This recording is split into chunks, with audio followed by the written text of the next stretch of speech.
My name is Elham Shakarifar. I'm a documentary producer, and I'm really delighted to have been invited to host this Q&A because I watched this film, seen it a few times now, but I leave with more and more questions. So I'll ask a few to begin and to give you time to think about your own.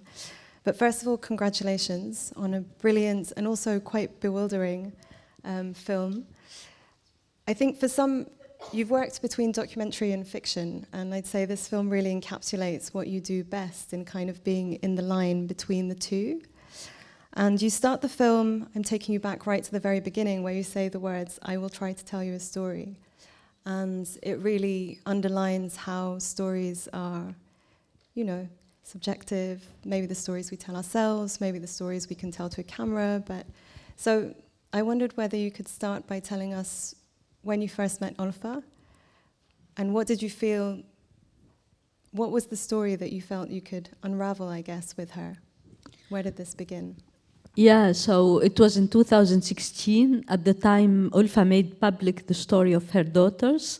So she was all over the TV, radio in Tunisia, and I was listening to an interview with her, and I was like, I had an impulsion. I called the journalist and I told him, give me her number.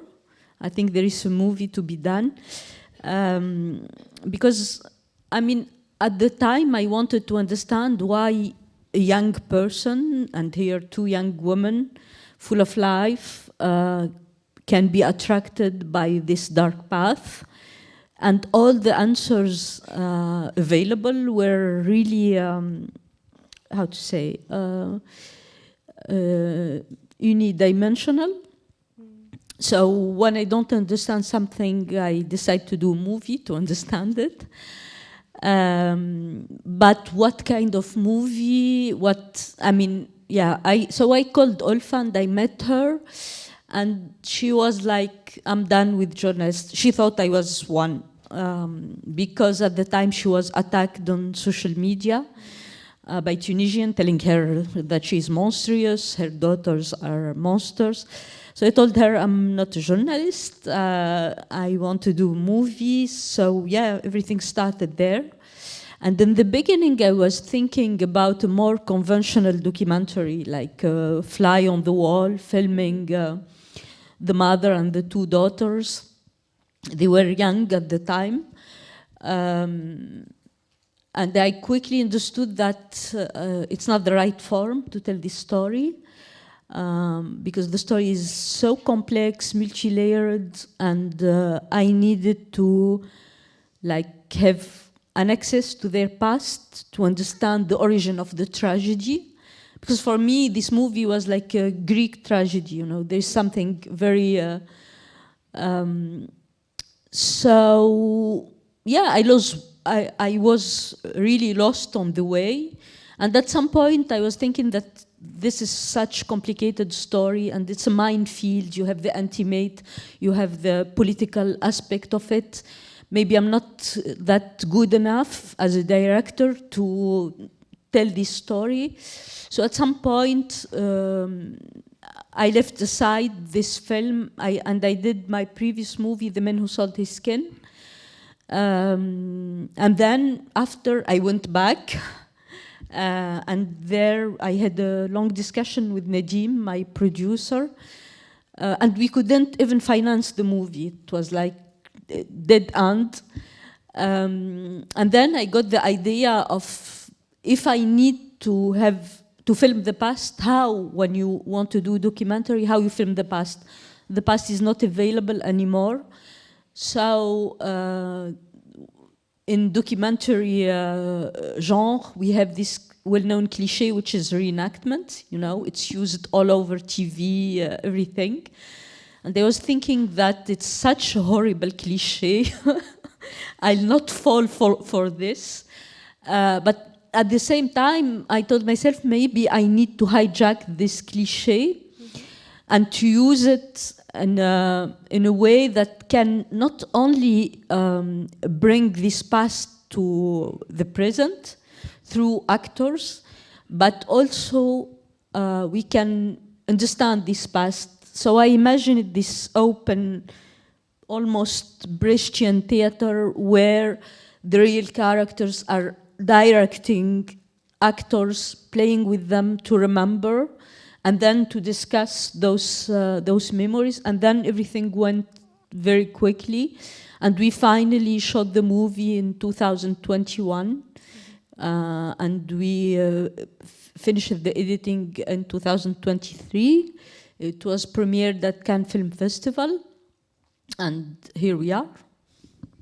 I love this expression of hijacking the cliche, because there's something about the boundaries of the film and the kind of the level of trust in it. When you start watching, you think that what's going to be challenging is for the family to engage with the reenactment. But what you also see is that it's challenging for the actors to engage with what they're, this reenactment and this story. And I thought this was one of the most fascinating things in how it challenges everyone. I wondered whether you could talk a little bit about building trust, and also about your choices, or maybe first about building trust, but also about your casting choices, because these are also really interesting. Hen Sabri is obviously a very well-known actress, but also you have the same actor playing all of the male parts, which I thought was brilliant in reinforcing this kind of a female perspective on something we often have such a male perspective on. So that was many questions in one. Yes, it's about trust. During all those years, I became very close to the family, and as you can see, they are natural born storyteller. Olfa and her daughters, and they were willing to tell her their story, because, as I told you, when I met Olfa, she was already telling the story. So this wasn't an issue for them, because they wanted to be heard. And the main challenge for me, after all those years, we became, as I said, very close. I was visiting them all the time, talking to them on the phone. We helped them to follow therapy. So we became really close. Then the main challenge is to bring a crew, to them, to film them. So for me, it was very important to work with a very small crew, mostly feminine crew, and we tried to write something like a contract to avoid all the toxic behavior you can have on a set, because it's a place where you can have and to be not judgmental, to be empathic, and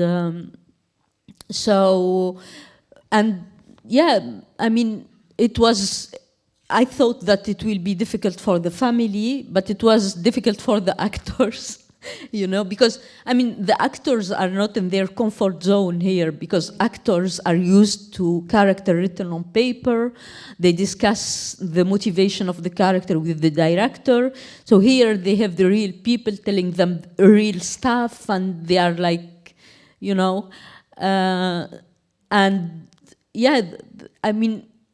in one of the scene of the movie, my compass was the family. It's their story, and they are the one drawing the lines. But what was really fascinating, it's them reassuring us. I was scared to death in every scene, in every development, what I'm doing. And I have Hind Sabri, as you said, she's a big star in the region, asking me every day, what is this movie? What are we doing? It's like, what are you doing? So I was like, I don't know, I'm experimenting. I think it's... anyway, but yeah, it was... and for the casting, for example, so we have I was thinking about actors. We have the two eldest daughters, they are absent. So for me, it was obvious to bring actresses. And when I casted the two young actresses, I didn't thought about their performance as actors, but thought more about their personality. Because for me, even if we have actors, we are still in the documentary realm. and the actors will express themselves as person. So I was like casting them for their personality, for their worldview, and then I was thinking about Olfa, because Olfa is here, she's not absent. And since she's this kind of bigger-than-life character, and I was fascinated by all her contradiction, and you know, we filmmakers, we love flawed character.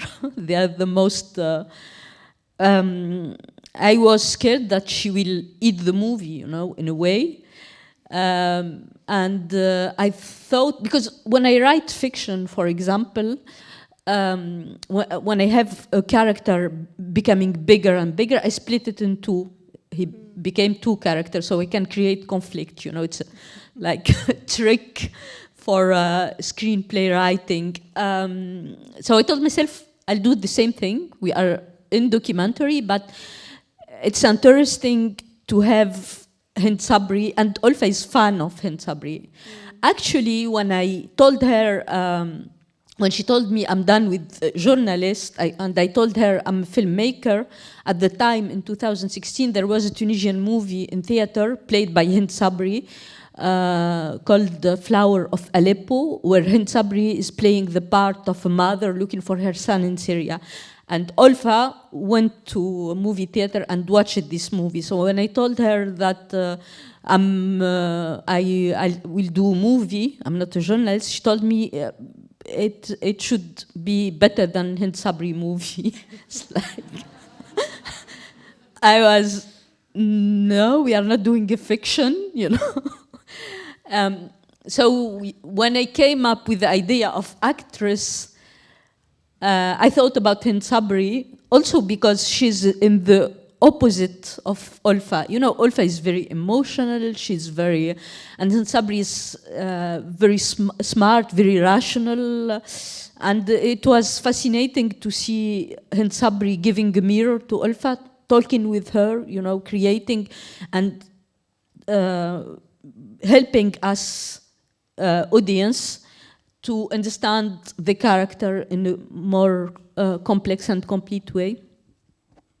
Yeah, in fact, there's a scene that really I found electrifying. It's the one where Aya is playing with the knife. She's playing with the knife already, and then she's trying to get this scene to work. She's talking about abuse in reality, and the actor gets up and says, I don't want to do it. And she's trying to encourage him to go ahead. And in the end, that's a scene that doesn't play out further than that. It made me wonder how you came up with the kind of vignettes that made up the film. Did you discuss together what it was you were going to discuss in that specific take, or who was going to be involved in it? Who was involved in that, and how did they come about? I mean, nothing was scripted. What we did, I had a kind of device. Every day we were like shooting one memory of the family just to organize the shooting. And then what we did is we arrive on the set and I ask the real character to narrate the memory to the actors, and the actors are hearing the memory for the first time, and then they have to play it together, and I encouraged the actors and also the real character to ask questions, to discuss. So this was mainly what we were doing. So you can imagine that when I start shooting, I don't know what will happen, you know, it's like I'm the first audience of my own movie, and I have to, you know, and in this scene, like, I wasn't expecting any, I mean, I told I know that you don't like your stepfather. I had my idea because we talked a lot about this. Here, an actor, you can tell him, through him, you know, or all what you want. So she started, and the actors, he don't know the girls. I mean, he was panicking, which is normal, and he told me, "Listen, I'm an actor. I don't know how to deal with this. I'm not a therapist. I'm not."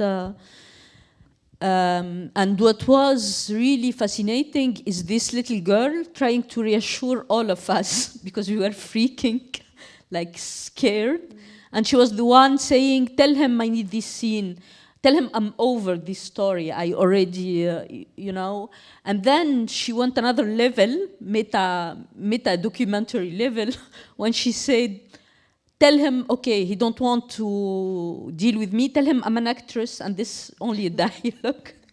I was like, so yeah, it was one of the, I mean, all the shooting was intense, but this moment was really intense. Yeah, I think meta-documentary is a nice way of thinking about the film. It's kind of layers and layers. I'm sure there are lots of questions in the audience, and we have a roving mic. If anyone has a question, put your hands up. Don't be shy. Otherwise, there's one at the back.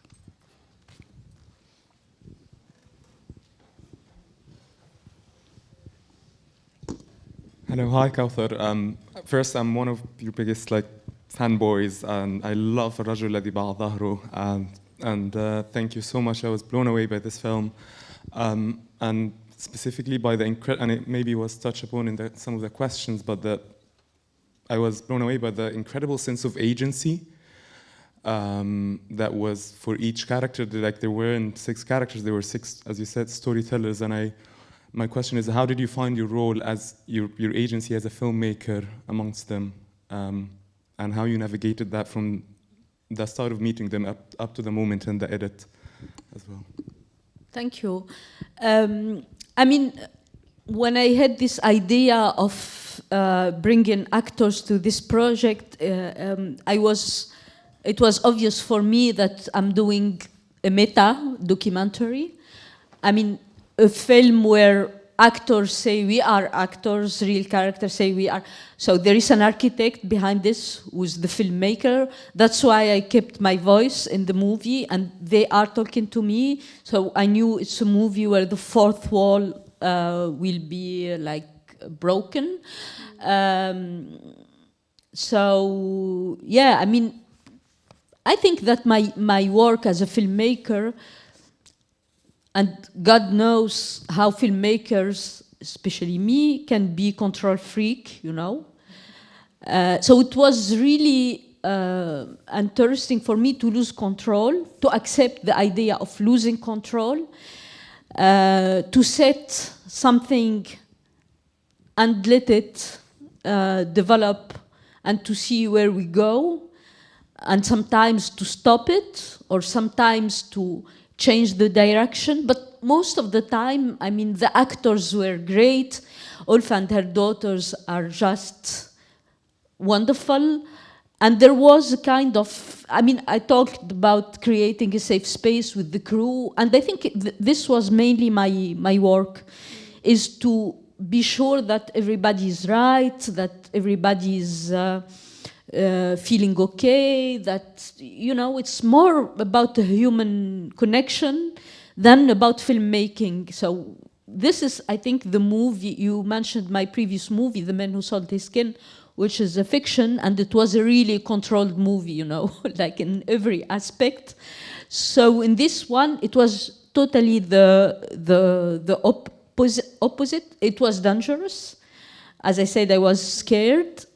I was lost sometimes. Like we were, I wasn't sure that the audience will understand who and who. It was very, so the editing was very long.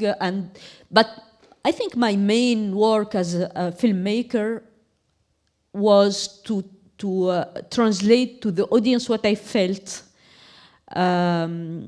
through technical tools. I mean, when Ulfa and her daughters talk with me, they are looking to me in the eyes, and I love their expression and how they talk. So I wanted to share this with the audience so they can look to the audience in the eyes also. Many aspects like this, they are very funny also.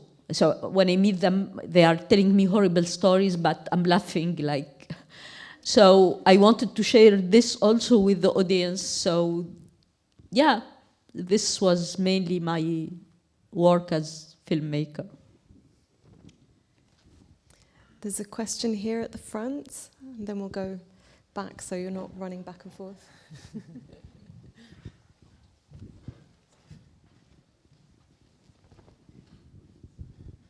Thank you so much. Fascinating getting into the perspective of the real people who have this experience of some people leaving, joining ISIS. 4 daughters, we get the perspective of 2 daughters and the mother. Was there any chance to get closer to the perspective of Ghufran and Rahma? How did you get those shots that you showed in the end? Was there any chance of the actresses meeting them in any chance and getting their stories? Is there a chance of making a sequel to this film and bringing us closer to the perspective of people who made that choice? Very good question, because it was the plan. I mean, I talked with Rahma and Ghufran on the phone, and we were planning to bring the 2 actresses to go to Libya, and we got an authorization to shoot in the jail in Libya. And we were like very happy, and the day before, like taking the plane from Tunis to Tripoli, we got a call from Libyan Ministry of Foreign Affairs telling us, don't come, your life is in danger. It was like, I don't think that our life was in danger, but it's a way to tell you, we don't want you to come, you know, it was... So it was very frustrating because they were waiting for us, and we had the fixer, Libyan fixer, waiting for us. So I told them, listen, we had an authorization to shoot in jail. We don't have the authorization to enter the country. So go to the jail and see what you can do. And he brought me those 3 final shots of the 2 sisters and the child. A sequel, I mean, why not? Because, I mean, it was so, how to say, emotionally draining, strong to do this movie. I would love to do a sequel, but they have to go out from jail, and I think they have to go through therapy. So maybe, I don't know. There was a question just behind, just here. Hello, Kaouther. I just wanted to thank you for the work that you produced and the view of certain parts of society and sensitive issues. My question that I was going to ask, what was the main challenge that you experienced bringing in the documentary element and the actual people who've actually experienced the event in their life? The main challenge is to not sacrifice the complexity of story, and yet to make it accessible and coherent to the audience. This was the main challenge, because when you want to make things understandable, sometimes you reduce, simplify. And I'm one of those directors who think that movies should be as complex as reality. I mean, you can do a movie as complex as reality, but it should embrace the complexity of our lives. So the biggest challenge was in the editing, because I had a lot of hours, beautiful materials. I mean, the first editing was 5 hours, but you can easily watch them. I mean, the 5 hours, like, but yeah, I mean, if I try to tell you it's a movie where you have 2 sisters absent and the 2 daughters and the mother, and we'll bring 2 actresses playing the 2 absent sisters and another actress for the movie, and you have an actor coming from time to... I mean, it's like, and since it's not like something we see a lot in documentary, this kind of experimentation, it exists actually, but it's not like very common. So the main challenge was to embrace complexity without making it confusing. Yeah. There was another question just behind. Oh, there's one in the corner there. Yeah, okay. Hiya. My question is, I suppose in the mainstream media, particularly in the West, you often see a particular narrative of what a Muslim is, particularly a Muslim women. Things like hijab being a symbol of oppression. I suppose my question is, was there any hesitancy on your part in terms of one duty of care of potentially perpetuating that narrative? And what, did you get any feedback or pushback for the narrative itself? Yeah, this is a very good question. Because I'm not naive, I know how people can think about those issues of representation.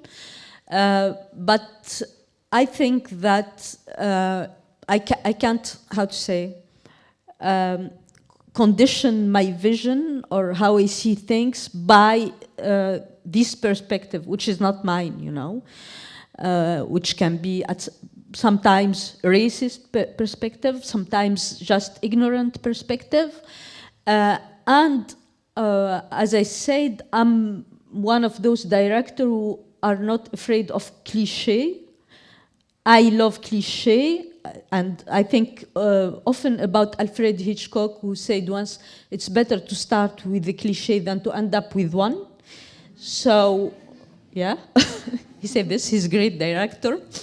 So, about how others see us, I don't enter in this game. I want to have my vision like in a human level, but since I'm not naive, I know how people can see it.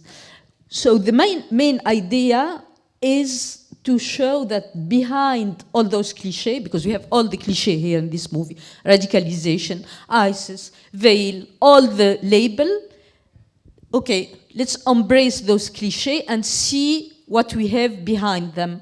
And what we have behind them, it's a shared humanity. I mean, I've been showing the movie in so many countries, and people don't ask me a lot of questions about Tunisia, they ask me a question about the characters, about the mother-daughter relationship, about the form. So it's so fascinating to see how people react with different background, different culture. And I think that, yeah, I mean, what is fascinating when you have a movie told from inside, it's to give complexity. Because, I mean, maybe it's another debate, but we grow up with American movies. And when you see American movies, the protagonists have the complexity. And then all the secondary characters, they are unidimensional.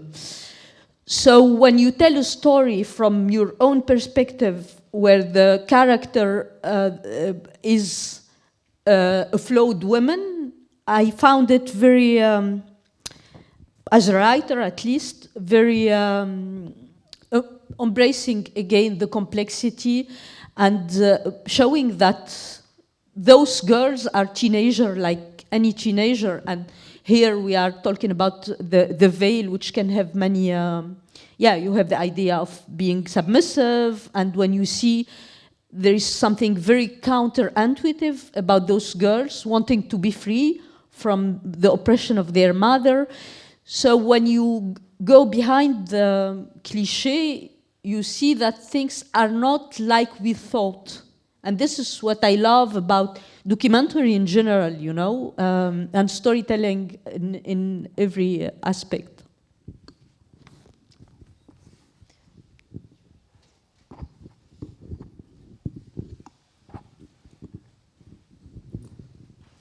Hi. What do you think the film does for Olfa and her daughter? Like, where does it go from here for them? Do you see them reuniting in the future, or what would you think their relationship with Fatima be, or if they ever meet, or like, yeah? I don't know. It's a question about the future. But I think that this girl, the child, don't have her place in jail. No child should spend his life in jail. So we are trying with the Tunisian government to bring her to her grandmother so she can go to school, so she can have a normal life. We dream about bringing Rahma and Ghufran so they can be trialed in Tunisia in a fair trial, which is a complicated thing, but yeah, I mean, but then the future, I have no idea. Nobody has an idea, I think. Thank you. So there's one question just, and as we're waiting for the microphone, I mean, what is their response to the film? What has been their response to the film? Olfa and their daughter. When they saw the movie? Yeah, when they saw the film. So I was editing at the end of because I proposed to them to see the editing. Were they involved in the editing at all, or no? I wanted them to be involved because for me it's their story. And I did this with one of my previous movies. It's a documentary called Zainab Hates the Snow, where at the end we have a scene where the real characters watch like the 6 last years of their life. So I was thinking about, because for me when people accept you in their life and it's their story, they have to, so I told them, so they said, no, if we do it, you'll have to do 3 movies, like a movie for Olfa, movie for Aya. I said no. Anyway, so they told me, we trust you, like, okay, another responsibility, you know. And then when I finished the editing, we got a call from Cannes that the movie will be in the main competition, which was huge. So we finished like the end, and I sent them a link to watch it. Olfa, I told her, we are going to Cannes, watch the movie. She told me, no, I know that I'm horrible, I'll watch it in Cannes. I said, Olfa, you don't know what is Cannes. You can't watch your life with 2,000 people in Lumière Theatre, you know, for the first time. Go and watch the movie. So she watched it and she was like, yeah, I know, I'm horrible, but not only horrible, it's like... And the 2 daughters were like very happy about the movie. Like, you gave us a voice. This was the first thing they told me. Yeah, and since we've been in Cannes together, we did all the folklore of red carpet thing, and since they've been traveling with the movie, yeah, like past month they were in Germany for the German release. So they enjoy. So the last question, just there. Hi, my name is Hania, and thank you so much for this brilliant movie. My question was about the different genres that you like bend through editing as much as production. Did you expect any like scenes when you were shooting to be like funny afterwards? Funny afterwards, because sometimes I feel like some scenes were out of discomfort or out of fear. You can hear the audience laughing, but then some really like tragic moments. Where then, like, I feel like, as an audience member, your emotions are going up and down. So was there a sort of expectation when you were shooting the film or in the editing room, like, oh, this is going to be really, funny, or this is going to be, like, structure-wise? What was your, like, impression of that? So it was, as I said, I wanted to share with the audience what I felt. So all the spectrum of emotion you are talking about it, I felt it, and then it was a matter of editing to create all those colors of emotion out of the material. So, I mean, I had a kind of vague idea about the structure. I knew from the beginning that the news part will be at the end. It's not the most important thing for me. It's the headlines. We see headlines all over the day.